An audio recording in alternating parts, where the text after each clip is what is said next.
teman-teman dimanapun Anda berada. Kami senang sekali dapat kembali menyapa Anda pastinya dalam Kabar Nusantara bersama saya Ayu Rahmawati dan juga rekan saya. Dengan saya Suki Abdul. Nah Ki, kalau misalnya kita lihat-lihat ini adalah episode yang sangat spesial. Kenapa? Karena ada yang lain daripada yang lain. Apa tuh? Pemirsa penasaran nggak? Karena kita nih lagi nggak ada di kantor. Kita ada di kantor salah satu mitra kerjanya Komisi 2 DPR RI, yaitu di kantornya Badan Pengawas Pemilu Republik Indonesia. Wah, ini kira-kira nanti kita akan berbincang-bincang dengan siapa ya, Ki? Penasaran? Penasaran dong, dan pemirsa juga pasti sudah penasaran. Jadi, daripada semakin penasaran lagi, pastikan Anda tetap bersama kami di TVR Parlemen dalam program Kabar Nusantara. Jangan kemana-mana.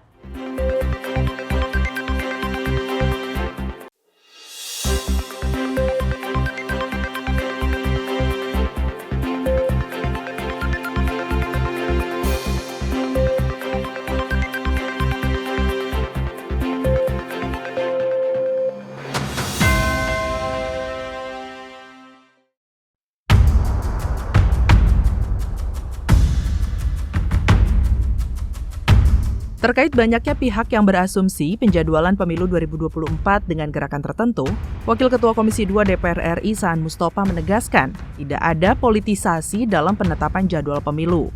Penetapan ini sudah dipertimbangkan oleh seluruh stakeholder, terutama KPU dan Bawaslu. Saan menyebut tanggal tersebut juga sudah diajukan oleh KPU jauh-jauh hari untuk melonggarkan dan meminimalisir beban kerja petugas di lapangan. Justru kalau kita tarik ke 14 Februari sampai ke Pilkada 2024 tanggal 27 itu menjadi lebih longgar 1 bulan kan gitu. Sehingga KPU punya waktu untuk menyusun tahapan dari tanggal 14 yang harusnya 21 Februari itu kan menjadi lebih longgar 1 minggu.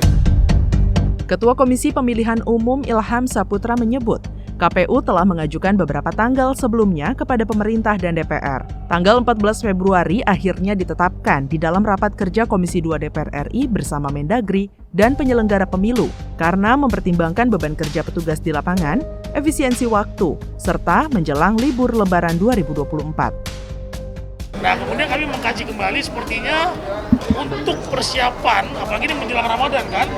Jadi kalau bisa kemudian rekapitulasinya itu bisa dilakukan sebelum Ramadan.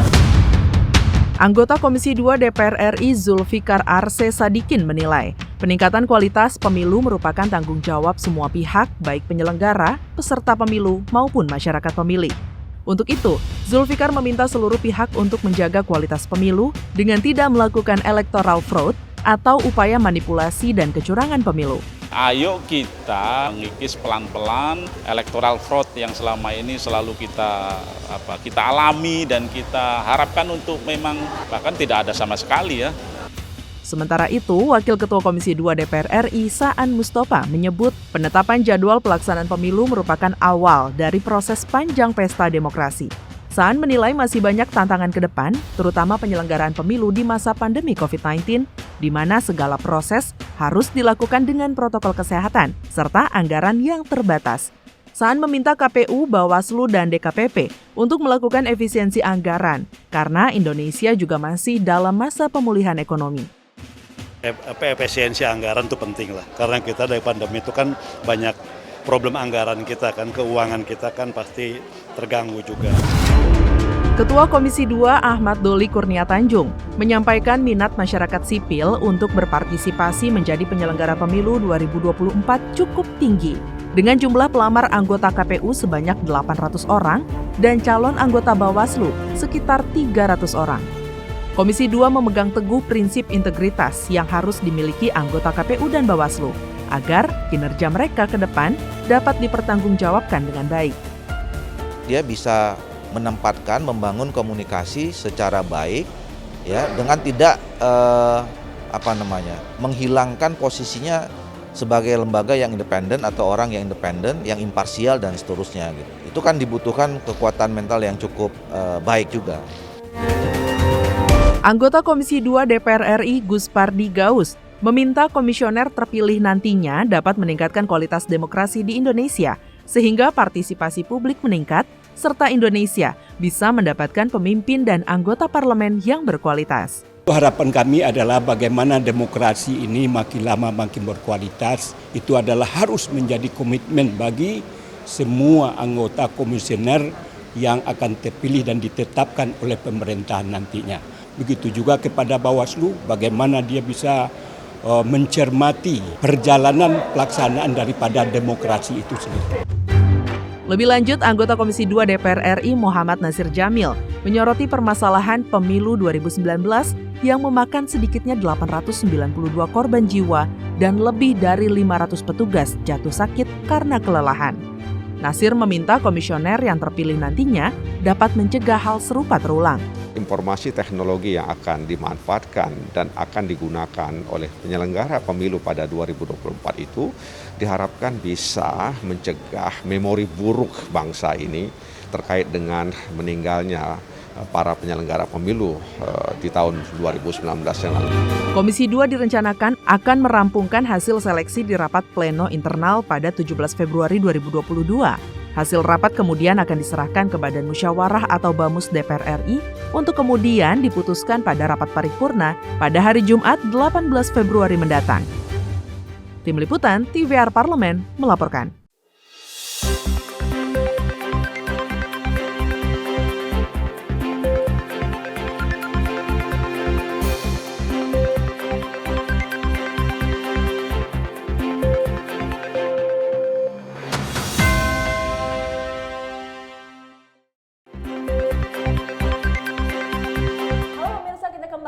Di program Kabar Nusantara masih bersama saya Ayu Rahmawati dan pastinya rekan saya Suki Abdul.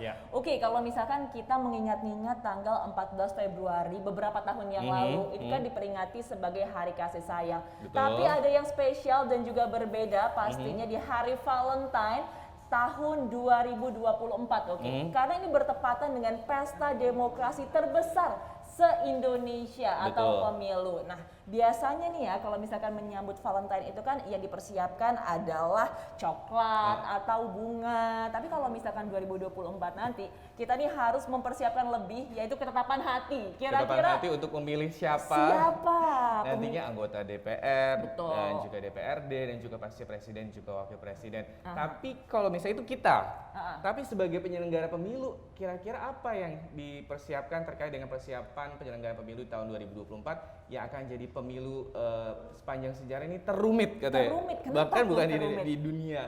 Kita sudah bersama kita di sini ada Bapak Abhan SHMH selaku Ketua Bawaslu Republik Indonesia. Selamat pagi, apa kabar Bapak? Selamat pagi semuanya. Selamat pagi Pak Rifki, sehat. Dan juga pastinya bersama kita melalui daring ada Bang Haji M. Rifki Nizami Karsayuda, anggota Komisi 2 DPR RI dari fraksi PDI Perjuangan, daerah pemilihan Kalimantan Selatan 1 yang langsung dari dapilnya di Banjarmasin. Selamat pagi Bang Rifki, apa kabar?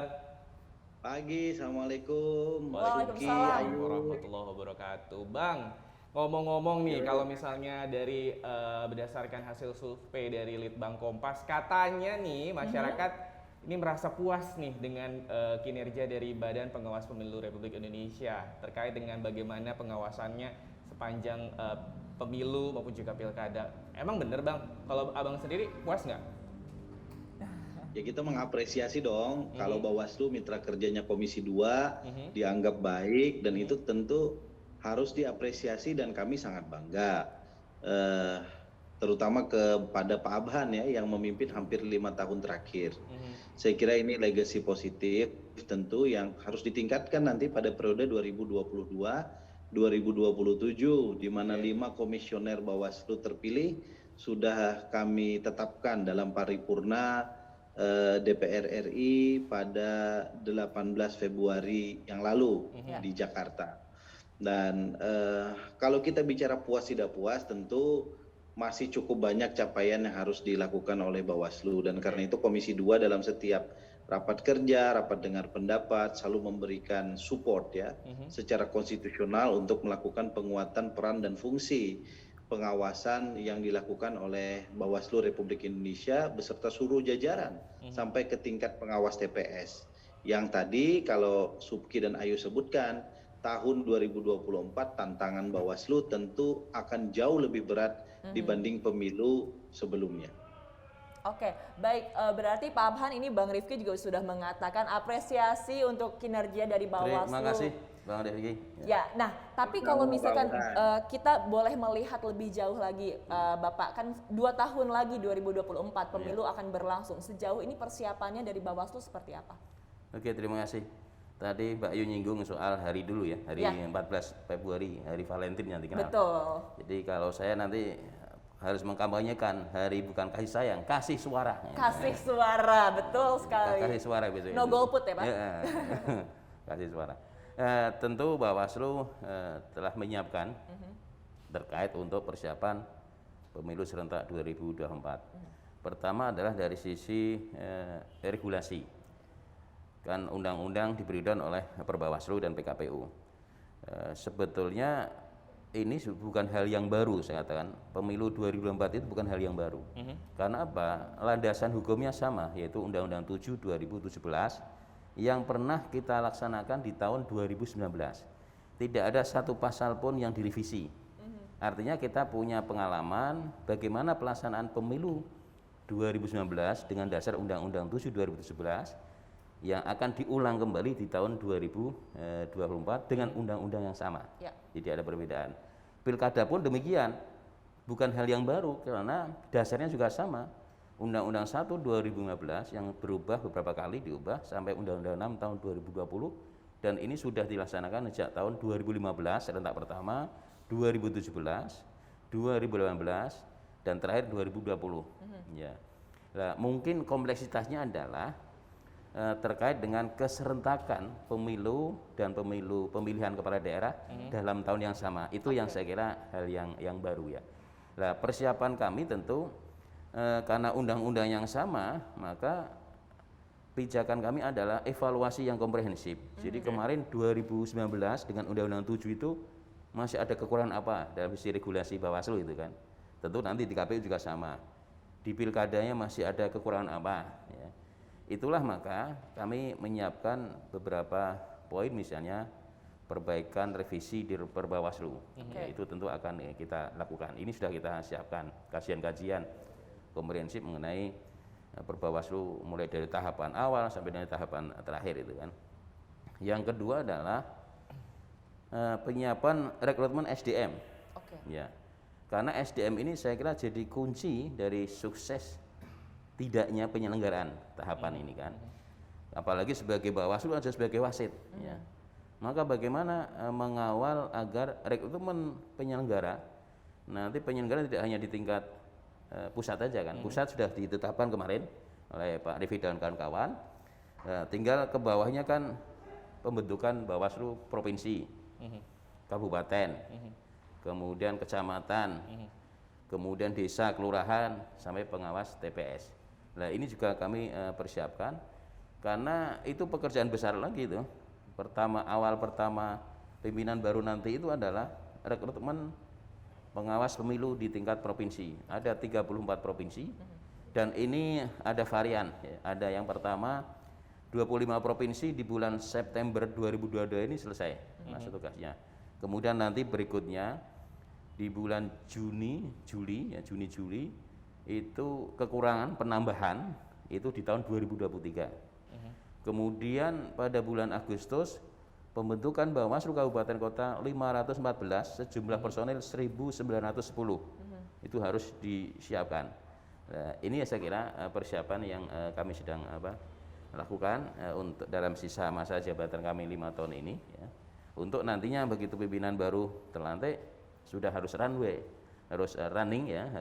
untuk melaksanakan tugas-tugas tahapan rekrutmen nanti. Jadi 2 hal yang hari ini kita siapkan soal revisi regulasi Perbawaslu, SDM, dan yang lain adalah soal IT kami. Ya. IT kami tentu ada beberapa yang kami persiapkan juga perbaikan karena sebuah keniscayaan saat ini adalah penggunaan teknologi informasi di era digitalisasi ini. Jadi misalnya bagaimana memudahkan masyarakat untuk bisa melaporkan ada dugaan pelanggaran, ya kan? Maka tentu aplikasi-aplikasi kami siapkan gitu, untuk mempermudah masyarakat bisa memberikan informasi terkait dugaan berbagai pelanggaran dan sebagainya. Itulah beberapa hal yang Oke. yang sudah kami persiapkan. Terima kasih Pak Afan. Bang Rifki, sebenarnya kalau misalnya ngomongin Ketua Bawaslu maupun juga anggota Bawaslu ini mengatakan sejumlah permasalahan terkait dengan pemilu tuh kalau misalnya sebelumnya politik uang, berita bohong, kendala SDM, jaringan teknologi. Itu gimana nih kalau misalnya untuk Bawaslu di tahun 2024 bagaimana untuk meningkatkan menyelesaikan masalah itu? Tapi jangan dijawab sekarang, tetap bersama kami dalam Kabar Nusantara.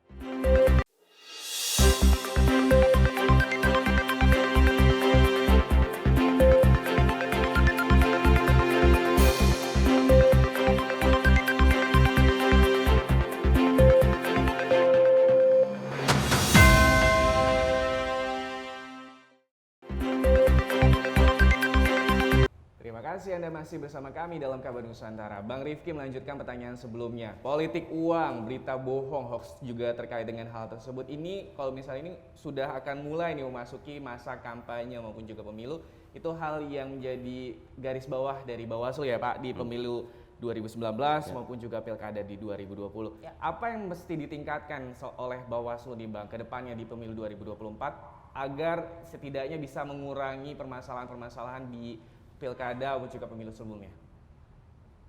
Ya, karena undang-undang yang menjadi dasar pelaksanaan pemilu maupun pemilihan pada tahun 2024 tidak dilakukan revisi sebagaimana tadi Pak Afan sampaikan kepada kita semua, maka proses penguatan regulasinya ada di peraturan di bawah undang-undang. Dalam hal ini tentu adalah peraturan Bawaslu ya. Yang di dalam Undang-Undang Pemilu juga disebutkan bahwa seluruh rancangan peraturan Bawaslu itu wajib dikonsultasikan kepada DPR, dalam hal ini adalah Komisi 2 DPR RI. Nah karena itu berbagai macam kekosongan hukum, multitafsir hukum, termasuk juga bisa jadi ada konflik-konflik norma di dalam berbagai macam peraturan-peraturan Bawaslu yang ada sekarang, tentu akan menjadi tugas dari 5 komisioner Bawaslu RI yang baru ditetapkan oleh DPR setelah mereka nanti dilantik bulan depan, setelah nanti menerima gordon penyerahan kekuasaan dari Pak Abhan dan kawan-kawan. Nah, tugas itu kami tentu berharap tidak harus menunggu tahapan yang akan atau sedang berlangsung. Selama ini memang kita selalu dihantui dengan mepetnya jadwal pada satu pihak dan kebutuhan untuk menyiapkan regulasi, baik pada level peraturan KPU maupun peraturan Bawaslu untuk mensupport tahapan-tahapan itu. Nah, tahun 2024 dengan regulasi undang-undang yang sudah mapan, yang tidak berubah, mestinya mitigasi terhadap persoalan-persoalan yang Subki sampaikan tadi, politik uang, kemudian penggunaan media sosial yang tidak pada tempatnya untuk menyampaikan ujaran kebencian, negatif and black campaign misalnya ya, dan seterusnya itu bisa kita lakukan mitigasi sejak saat ini. Memang ketentuan peraturan perundang-undangan kita ini, Subki dan Ayu serta pemirsa sekalian, kerap kali kalah lincah ya dengan kemampuan para aktor-aktor peserta pemilu ya. Saya dan teman-teman lah, saya ini kan peserta pemilu pada satu pihak ya Pak Abhan, pihak lain juga bagian dari regulator karena duduk di Komisi 2 DPR RI.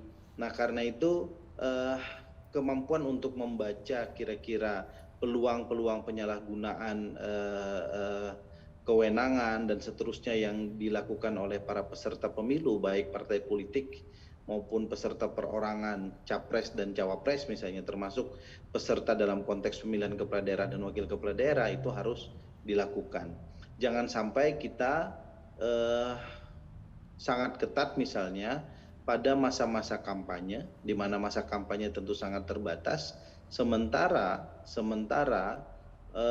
potensi-potensi penyalahgunaan yang tadi disebutkan oleh Subki tadi itu bisa dilakukan jauh hari sebelum campaign itu sendiri gitu.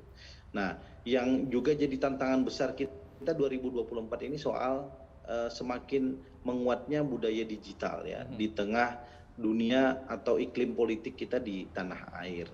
Nah, intervensi Bawaslu untuk masuk dalam pelanggaran-pelanggaran digital kampanye itu juga satu tantangan yang tidak mudah karena infrastruktur yang dimiliki Bawaslu sangat terbatas. anggarannya juga sangat terbatas. Dan untuk menegakkan pelanggaran-pelanggaran dalam konteks digital, media sosial misalnya, tentu Bawaslu tidak bisa bekerja sendirian. Dia harus disupport oleh berbagai macam institusi lain, kementerian lembaga yang memiliki kewenangan terkait dengan itu. Nah, ini tantangan saya kira yang nanti menjadi pekerjaan rumah bagi 5 anggota Bawaslu Republik Indonesia yang baru beserta seluruh jajarannya sampai ke tingkat daerah. Saya kira itu, Subki. Oke, terima kasih Bang. Oke, baik. Kita masih menyambung pernyataan dari Bang Rifki juga, Pak Abham, mengenai bagaimana regulasi pemilu. Jadi saya mengutip ini, Bapak pernah mengatakan bahwa salah satu masalah atau kendala dari penyelenggaraan pemilu adalah regulasi dan juga kebijakan yang masih timpang tindih, Pak. Mungkin ini bisa dijelaskan dinamika lapangannya seperti apa, dinamika konkretnya seperti apa, Pak? Oke.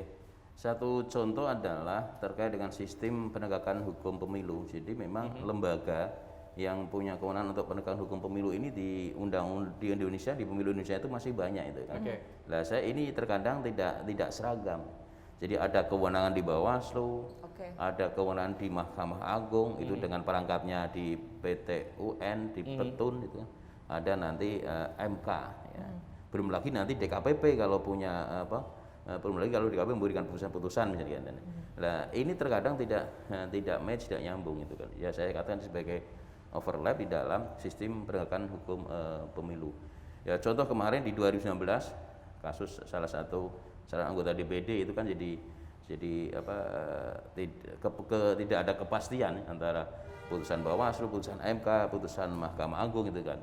Nah, ini saya kira ke depan kalau memang besok Pak Rifki dan kawan-kawan ini untuk mau merevisi undang-undang, saya kira harus melihat dari dinamika di pelaksanaan lapangan seperti apa harus disempurnakan agar ada kepastian ya. Karena pemilu ini saya kira tahapan itu pasti, waktunya pasti. Kalau kemudian nanti overlap kelembagaan ini menjamin ketidakpastian dan waktunya bisa mundur itu yang satu. Yang kedua adalah undang-undang pemilu dan pemilihan ya, ini juga beda.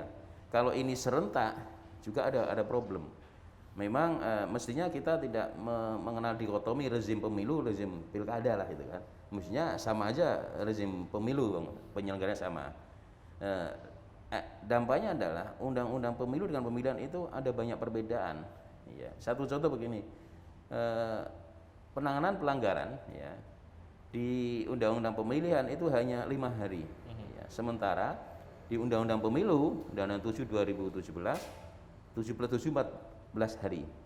Nah, ini kan juga membingungkan masyarakat. Apalagi karena ini serentak. Loh, saya kemarin lapor di sana waktu pemilu bisa 14 hari gitu. Lah, ini kok cuma 5 hari gitu kan.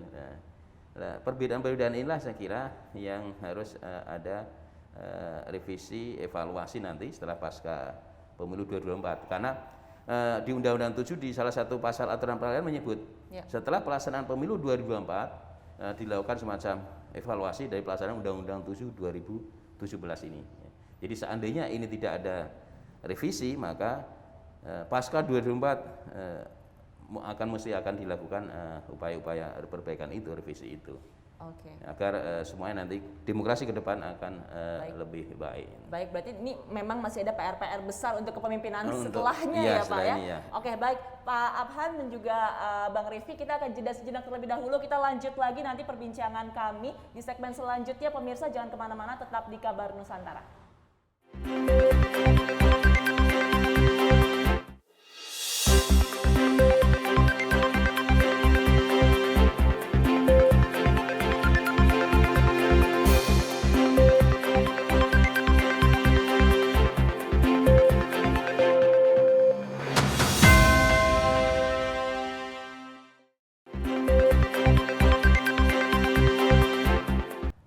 Anda kembali bersama kami di Kabar Nusantara. Saya ingin ke Bang Rifki terlebih dahulu nih Bang.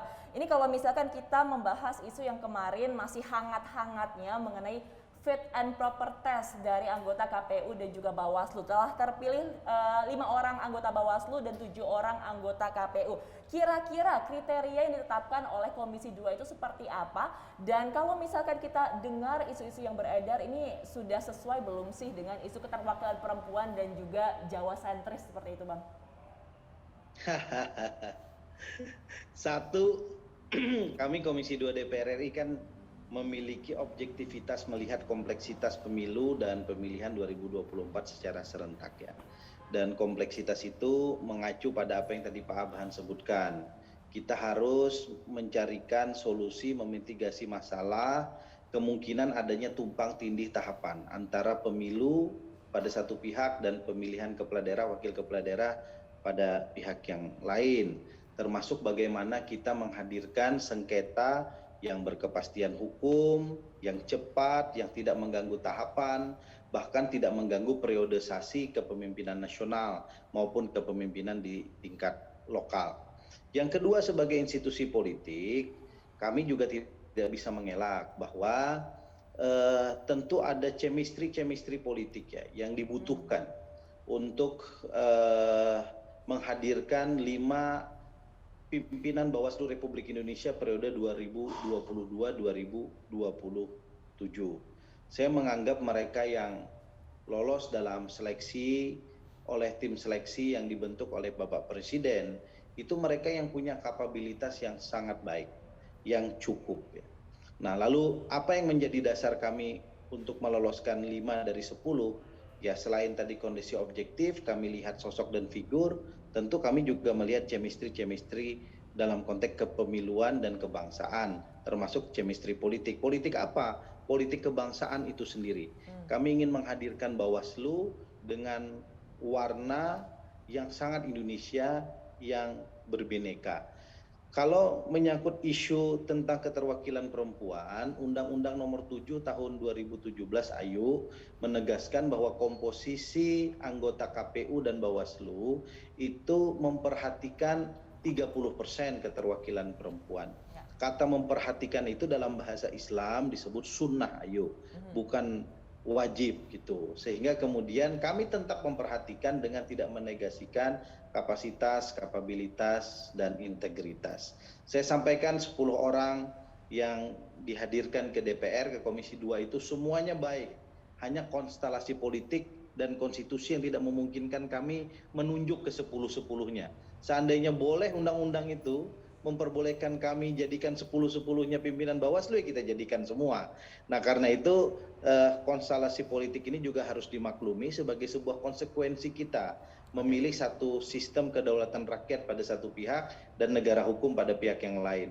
Kedaulatan rakyat itu diimplementasikan dengan keterlibatan Dewan Perwakilan Rakyat dalam mekanisme-mekanisme tertentu, terutama dalam penunjukan para pejabat publik dalam rangka mengawal kedaulatan rakyat itu sendiri dalam pemilu. Jadi saya kira itu. Nah, sekarang mari kita cukupkan debat soal dinamika fit and proper test itu. Yang terpenting mari kita awasi bersama 5 orang ini, dan kami DPR RI kan terus melakukan fungsi pengawasan karena peran konstitusional kami adalah pengawasan, salah satunya selain budgeting dan legislasi. Karena itu kalau memang ada hal-hal yang tidak berkenan dalam kinerja, dalam perilaku dan seterusnya dari 5 orang ini ke depan, sampaikan kepada kami, termasuk juga kita punya kamar lain untuk menegakkan etik mereka ini di Dewan Kehormatan Penyelenggara Pemilu ya. Nah, saya berharap nanti Pak Abhan jangan jauh-jauh dari kami di Jakarta, bisa tetap di Jakarta saja bersama-sama kita melakukan pengawalan terhadap teman-teman yang 5 orang ini juniornya Pak. Nah, ya terima kasih Bang Riffi. Kalau Pak Hamdan sendiri melihatnya bagaimana nih Pak?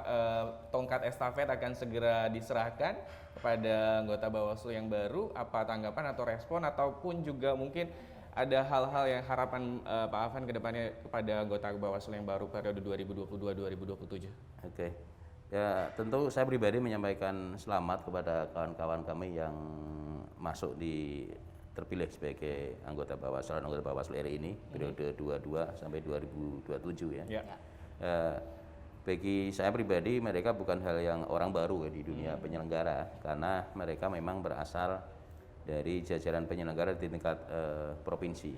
Jadi kemarin ketika kami di pusat, mereka ini berempat ada di provinsi, ada yang ketua provinsi, ada yang anggota provinsi, artinya dia punya pengalaman. Tinggal adalah pesan saya pribadi adalah tentu untuk tetap menjaga profesionalitas kerja, kemudian integritas, dan yang penting adalah kemandirian. Karena apa? Ini adalah wasit orang berkompetisi untuk mencari kekuasaan. Kalau tidak bisa tegas, tidak bisa mandiri, tentu akan jadi masalah.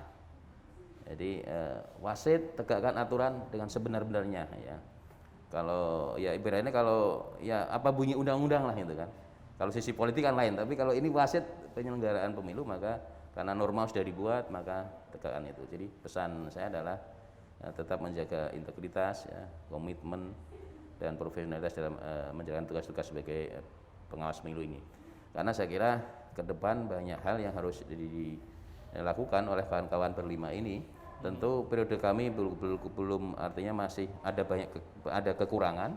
Harapan kami nanti akan bisa dilanjutkan oleh pengurus setelah kami ini.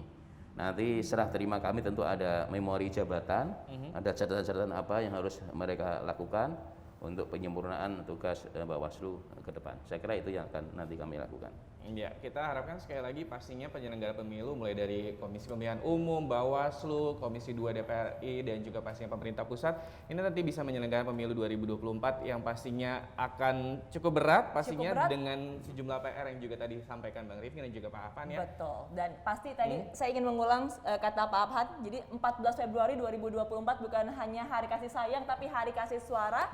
Jadi untuk seluruh masyarakat Indonesia yang menyaksikan jangan sampai golput, berikan suaranya untuk pemimpin terbaik, ya. Iya, dan ini adalah akhir dari Kabar Nusantara episode hari ini. Terima kasih Bang Rifki Nizami Karsayuda, anggota Komisi 2 DPR RI dari fraksi PDI Perjuangan, Daerah Pemilihan Kalimantan Selatan 1. Sehat selalu Bang, salam untuk konstituen di Dapil. Terima kasih sekali lagi. Terima kasih Bang. Dan juga pastinya kita ucapkan terima kasih dan juga apresiasi terkait Pak Abhan SAMH selaku Ketua Bawaslu Republik Indonesia yang juga sudah bekerja begitu luar biasa, dan juga pastinya nanti sehat selalu Bapak. Dan pemirsa, saya Suki Abdul dan juga rekan saya. Dan saya Ayu Rahmawati beserta seluruh kerabat kerja yang bertugas mengucapkan terima kasih atas perhatian Anda. Salam sehat selalu dan sampai jumpa.